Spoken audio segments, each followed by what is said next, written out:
जय श्री हरि। पौष पुत्रदा एकादशी का व्रत बहुत महत्वपूर्ण माना जाता है। यह एकादशी पौष महीने के शुक्ल पक्ष में पड़ती है और इसे विशेष रूप से संतान प्राप्ति और संतान की सुख समृद्धि के लिए रखा जाता है। जो विवाहित जोड़े संतानहीन हैं, उनके लिए इस व्रत का विशेष महत्व है। तो आइए जानते हैं पुत्रदा एकादशी की व्रत विधि। ब्रह्म मुहूर्त में सूर्योदय से पहले उठकर स्नान करें, स्वच्छ कपड़े धारण करें, भगवान विष्णु से व्रत का संकल्प लें। लकड़ी की चौकी पर पीला वस्त्र बिछाएं और श्री हरि विष्णु का लड्डू गोपाल की मूर्ति या तस्वीर स्थापित करें। चौकी पर जल के छींटे मारकर शुद्ध करें।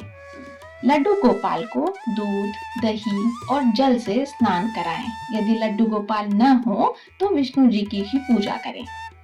उन्हें पीले वस्त्र, चंदन, फूल, माला, इत्र और बांसुरी अर्पित करें और उनका श्रृंगार करें। गौ माता और बछड़े की भी पूजा करें। सभी को चंदन का तिलक लगाएं और तिलक के ऊपर तिल समर्पित करें। दूध, फल, मिठाई और तुलसी दल के साथ भोग लगाएं। जल और दक्षिणा अर्पित करें। अब जानते हैं पारण की विधि। एकादशी व्रत अगले दिन द्वादशी तिथि में सूर्योदय के बाद तोड़ा जाता है। द्वादशी तिथि को स्नान के बाद भगवान विष्णु की पूजा करें, सूर्य देव को अर्घ्य दें और दान पुण्य करें। अन्न से पहले एक ब्राह्मण को भोजन कराना उत्तम माना जाता है।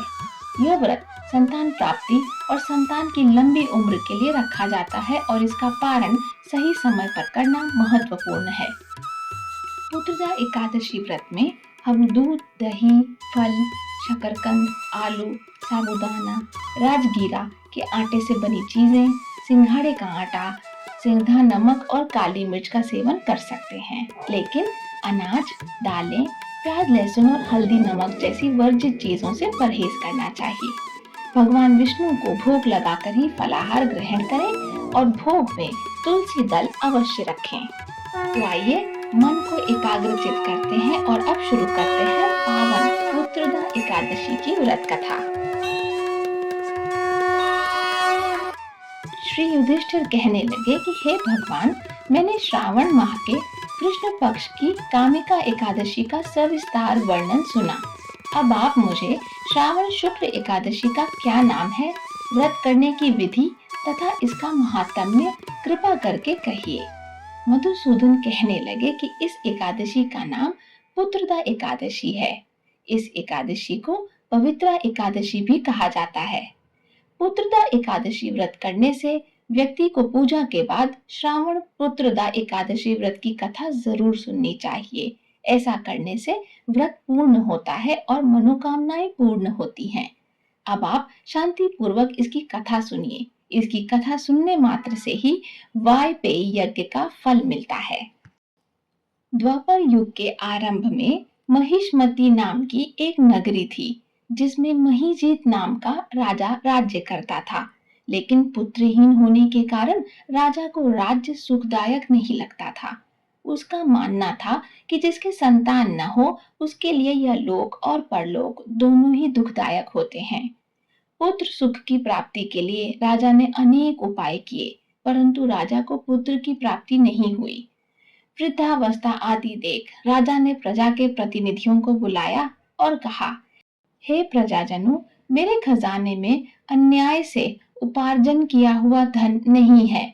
न मैंने कभी देवताओं तथा ब्राह्मणों का धन छीना है। किसी दूसरे की धरोहर भी मैंने नहीं ली। प्रजा को पुत्र के समान पालता रहा। मैं अपराधियों को पुत्र तथा बांधवों की तरह दंड देता रहा। कभी किसी से घृणा नहीं की। सबको समान माना है। सज्जनों की सदा पूजा करता हूँ। इस प्रकार धर्मयुक्त राज्य करते हुए भी मेरे पुत्र नहीं है, सो मैं अत्यंत दुख पा रहा हूँ। इसका क्या कारण है?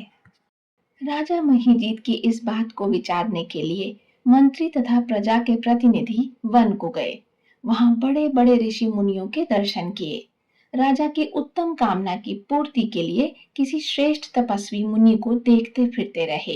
एक आश्रम में उन्होंने एक अत्यंत वयोवृद्ध, धर्म के ज्ञाता, बड़े तपस्वी, परमात्मा में मन लगाए हुए, निराहार, जितेंद्रिय, जितात्मा जित क्रोध सनातन धर्म के गूढ़ तत्वों को जानने वाले समस्त शास्त्रों के ज्ञाता महात्मा लोमेश मुनि को देखा, जिनका कल्प के व्यतीत होने पर एक रोम गिरता था। सबने जाकर ऋषि को प्रणाम किया। उन लोगों को देखकर मुनि ने पूछा कि आप लोग किस कारण से आए हैं। निसंदेह मैं आप लोगों का हित करूंगा। मेरा जन्म केवल दूसरों के उपकार के लिए हुआ है, इसमें संदेह मत करो। लोमेश ऋषि के ऐसे वचन सुनकर सब लोग बोले, हे महर्षि, आप हमारी बात जानने में ब्रह्मा से भी अधिक समर्थ हैं, अतः आप हमारे इस संदेह को दूर कीजिए।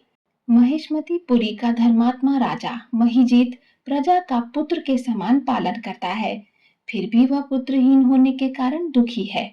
उन लोगों ने ये आगे कहा कि हम लोग उसकी प्रजा हैं, अतः उसके दुख से हम भी दुखी हैं। आपके दर्शन से हमें पूर्ण विश्वास है कि हमारा यह संकट अवश्य दूर हो जाएगा, क्योंकि महान पुरुषों के दर्शन मात्र से अनेक कष्ट दूर हो जाते हैं। अब आप कृपा करके राजा के पुत्र होने का उपाय बतलाएं। यह वार्ता सुनकर ऋषि ने थोड़ी देर के लिए नेत्र बंद किए और राजा के पूर्व जन्म का वृतांत जानकर कहने लगे कि यह राजा पूर्व जन्म में एक निर्धन वैश्य था। निर्धन होने के कारण इसने कई बुरे कर्म किए। यह एक गांव से दूसरे गांव व्यापार करने जाया करता था। एक समय ज्येष्ठ मास के शुक्ल पक्ष की द्वादशी के दिन मध्याह्न के समय वह, जबकि 2 दिन से भूखा प्यासा था, एक जलाशय पर पानी पीने गया। उसी स्थान पर एक तत्काल की ब्याही हुई प्यासी गौ जल पी रही थी। राजा ने उस प्यासी गाय को जल पीते हुए हटा दिया और स्वयं जल पीने लगा। इसलिए राजा को यह दुख सहना पड़ा। एकादशी के दिन भूखा रहने से वह राजा हुआ और प्यासी गौ को जल पीते हुए हटाने के कारण पुत्र वियोग का दुख सहना पड़ रहा है।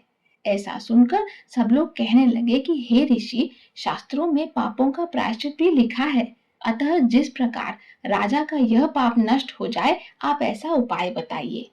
लोमेश मुनि कहने लगे कि श्रावण शुक्ल पक्ष की एकादशी को, जिसे पुत्रदा एकादशी भी कहते हैं, तुम सब लोग व्रत करो और रात्रि को जागरण करो, तो इससे राजा का यह पूर्व जन्म का पाप अवश्य नष्ट हो जाएगा। साथ ही राजा को पुत्र की प्राप्ति भी अवश्य होगी। लोमेश ऋषि के ऐसे वचन सुनकर मंत्रियों सहित सारी प्रजा नगर को वापस लौट आई और जब श्रावण शुक्ल एकादशी आई तो ऋषि के अनुसार सबने पुत्रदा एकादशी का व्रत और जागरण किया। इसके पश्चात द्वादशी के दिन इसके पुण्य का फल राजा को दिया गया। उस पुण्य के प्रभाव से रानी ने गर्भ धारण किया और प्रसव काल समाप्त होने पर उसके एक बड़ा तेजस्वी पुत्र उत्पन्न हुआ। इसलिए हे राजन, इस श्रावण शुक्ल एकादशी का नाम पुत्रदा पड़ा। अतः संतान सुख की इच्छा हासिल करने वाले इस व्रत को अवश्य करें। इसके महात्म्य को सुनने से मनुष्य सब पापों से मुक्त हो जाता है और इस लोक में संतान सुख भोग कर परलोक में स्वर्ग को प्राप्त होता है। जय श्री हरि। तो ये थी पौष पुत्रदास एकादशी की पावन कथा। आप भी सच्चे मन से भगवान विष्णु का स्मरण करें और इस व्रत को श्रद्धा पूर्वक मनाएं। अगली कथा में हम फिर मिलेंगे, तब तक जपते रहिए। जय श्री हरि।